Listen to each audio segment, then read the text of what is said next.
The North Sea is one of the world's most important seas. Not only is it a rich fishing ground, but it's also a vital economic center in Europe, with hundreds of thousands of container ships passing through each year. Above all, the North Sea is now seen as an inexhaustible energy source with immense potential to become the world's renewable energy hub.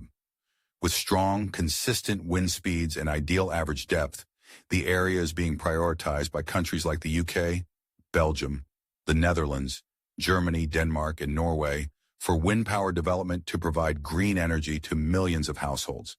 The growth of wind power is intensifying. Lawmakers in the UK and across Europe are determined to turn the North Sea into a massive power plant that meets the rising demand for energy. This is not only a major technological advance, but a geopolitical shift with wide-reaching economic and social impacts. The North Sea, once a battleground and a hub for oil and gas extraction, is now poised to become a symbol of a more sustainable future.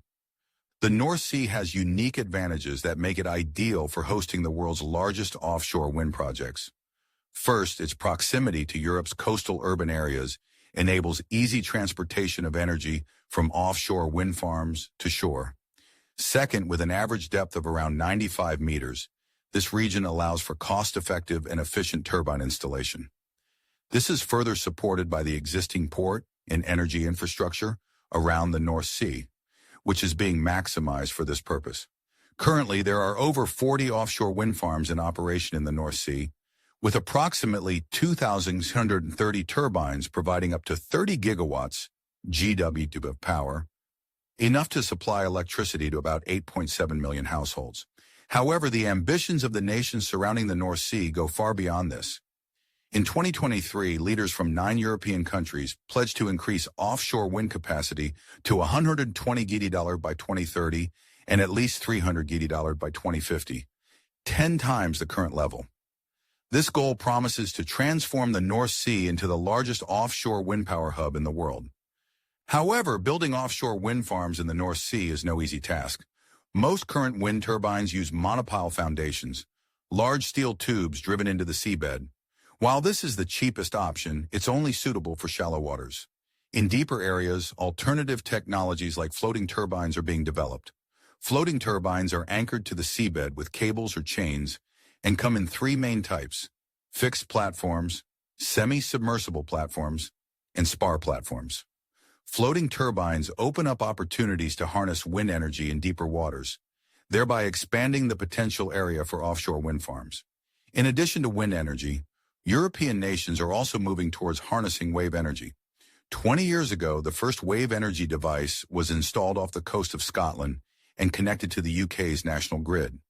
Following the success of this pilot project, the European Union is now targeting an increase in wave power output to at least 1 GWh by 2030 and 40 GWh by 2050.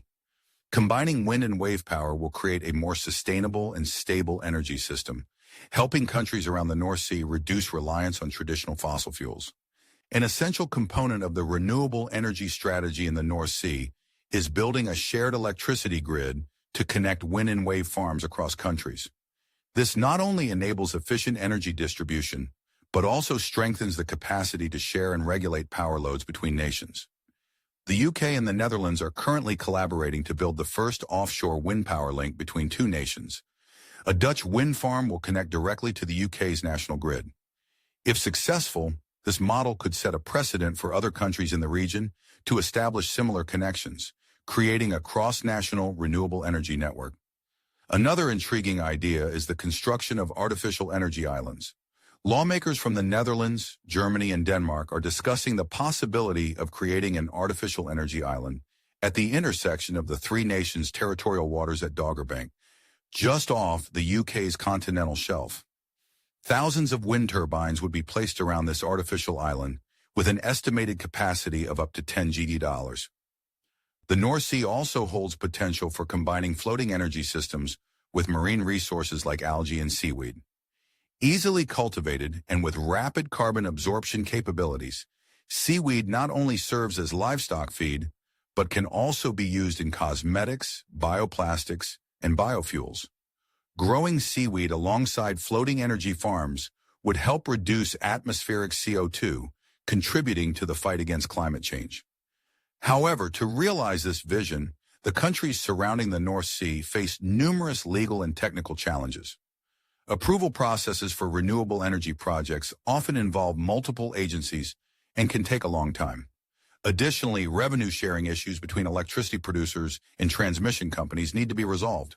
Furthermore, Brexit has introduced obstacles to energy cooperation between the UK and European countries. Despite political and legal hurdles, the nations around the North Sea are aiming for a more sustainable future, where energy from wind and wave power becomes the backbone of the region's energy system. The North Sea, long a center for traditional industries, is now entering a new chapter, a chapter of renewable energy. As countries continue investing in this technology, the North Sea will not only remain a valuable natural resource, but also emerge as a symbol of a new vision, a hope for a cleaner, greener world. Thank you for watching to the end of the video. Don't forget to like, share, and subscribe to support us, and stay tuned for more exciting videos on similar topics.